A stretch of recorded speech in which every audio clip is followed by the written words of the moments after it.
Have you ever watched one of the biggest streamers on Twitch or YouTube absolutely dominating in a popular game like Warzone or Apex Legends, pulling off incredible feats of aim and game sense that seem almost superhuman?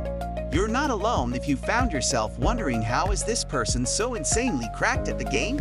Well, there are widespread accusations that many elite streamers may not be playing on a fully even playing field. From using aimbots and wall hacks to taking advantage of tools to get into easier bot lobbies, all the way up to claims that game developers themselves provide special treatment to their big streamer partners. Let's take a deep dive into the shady world of streamer cheating. Millionaire streamers and lockdown fortunes.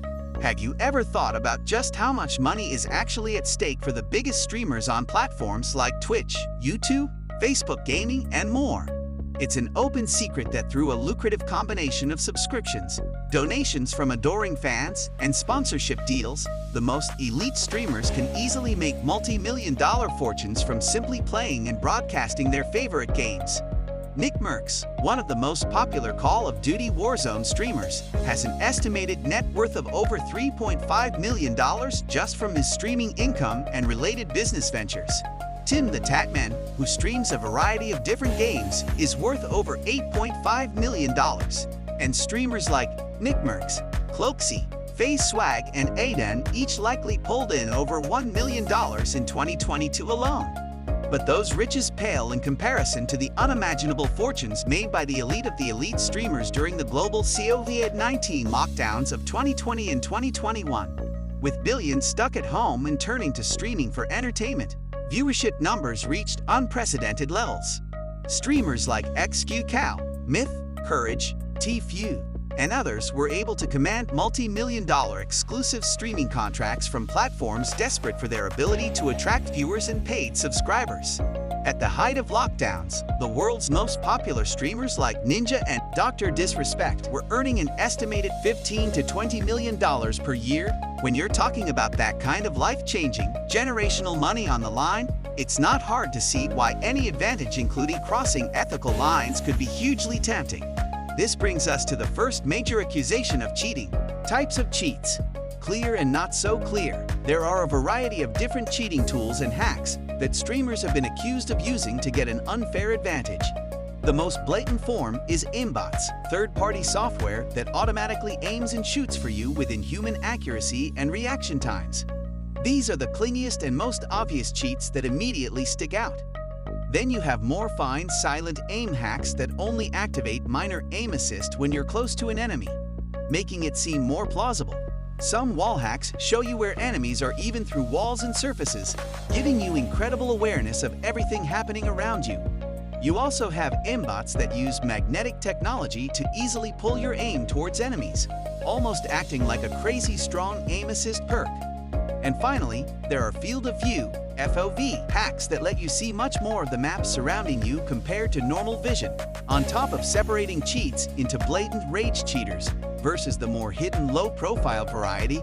There's also an important distinction between streamers who are simply using off-the-shelf public cheats versus those who have access to incredibly expensive, subscription-based private cheating services that are much harder to detect. What cheats do you think are most egregious? The obvious rage hacks or the more subtle aim assist type cheats that provide plausible deniability? Let us know your thoughts in the comments. Bot lobbies and the VPN advantage. But even beyond using aimbots and wall hacks directly, streamers have been accused of taking advantage of tools and matchmaking exploits to essentially put themselves into bot lobbies full of very low-skilled players. By using a VPN to obfuscate their high skill level, they can manipulate matchmaking systems to put them up against literal bots and new players instead of sweaty opponents at their own level. There's been extensive research into streamers like Cloaksy, Neo, and even Dr. Disrespect appearing to get into implausibly easy lobbies, absolutely demolishing players at a level that seems incongruous with their elite talent and pro experience. The YouTube channel Call of Shame has compiled many examples of streamers playing against suspiciously unskilled opponents barely able to move or shoot straight. The worst offense: developer collusion. Perhaps the most damning accusation of all is the claim that major game developers and publishers themselves give preferential treatment and access to bot lobbies on purpose to their biggest streamer partners and promoters. The supposed reasoning: Getting their most popular and influential streamers into easier matches allows them to effortlessly stomp opponents, look incredibly impressive and skillful, and basically turn their game into an advertisement for how fun and accessible it seems. Then when normal players boot up that same game, they're thrown into chaotic sweat fests against opponents way above their skill level, and many quickly get turned off by the negative experience that is the polar opposite of what they saw being streamed.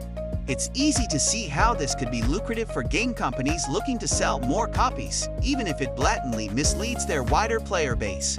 While these claims of developer collusion haven't been definitively proven, there are certainly lots of anecdotal suspicions out there, like when huge streamers playing the new Call of Duty seem to get incredibly easy lobbies full of players visibly struggling with basic movement and aiming mechanics. Famous cheaters exposed. Over the years, there have been numerous high-profile cases of very popular streamers being caught red-handed cheating live on stream. The aforementioned YouTube channel Call of Shame has been meticulous in documenting and calling out suspect gameplay, compiling extensive evidence against many of the biggest names in streaming. One of their most explosive exposés exposed Warzone streamer Nadia appearing to toggle her aimbotting cheats on and off, with her aim snapping robotically onto enemy targets in extremely unnatural ways. They've accused FaZe Swag and Fazicency of similar sus activity, and even giant streamers like NickMercs, Cloaksy, and Tifa have been accused of cheating at various points. Perhaps even more shameful were the cases of streamers like Jkuchi being exposed not just for cheating himself, but also for actively boosting the accounts of friends and other streamers to help them reach higher skill ranks they didn't legitimately achieve on their own. Even prominent Apex Legends streamer Mr. Golden Wolf infamously got caught red-handed using multiple cheat programs during a tournament stream. The clip of him blatantly toggling his cheats on by accident went completely viral. The loss of fan trust, whether it's using traditional aimbots and wall hacks, abusing matchmaking for easy lobbies, or even getting covered assistance from game developers themselves, cheating is a massive violation of the trust that viewers and fans place in streamers. Those at the very top have a responsibility to uphold competitive integrity and play by the same rules as everyone else. When evidence comes out that they've been lying and deceiving their audience, it completely undermines their credibility as an honest competitor at the highest level.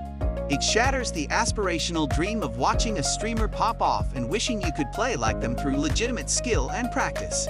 So while cheating might provide short-term benefits in views, highlights, and income, it burns away the very reasons fans fell in love with a streamer in the first place.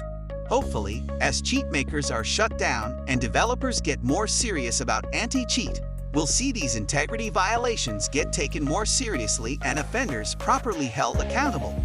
That's a high-level overview of the biggest accusations, examples, and forms of potential cheating happening at the highest levels of streaming today. But we want to hear from you. Do you buy into these claims of rampant cheating, matchmaking manipulation, and special treatment? Or do you think it's all overhyped by people looking for excuses about why their favorite streamers are simply better? Let us know your thoughts, theories, or personal experiences in the comments section. If you learned something new and want to stay up to date on the latest streaming news and controversies, make sure to smash that like button, share this video with your friends, and subscribe to the channel. Thanks for watching.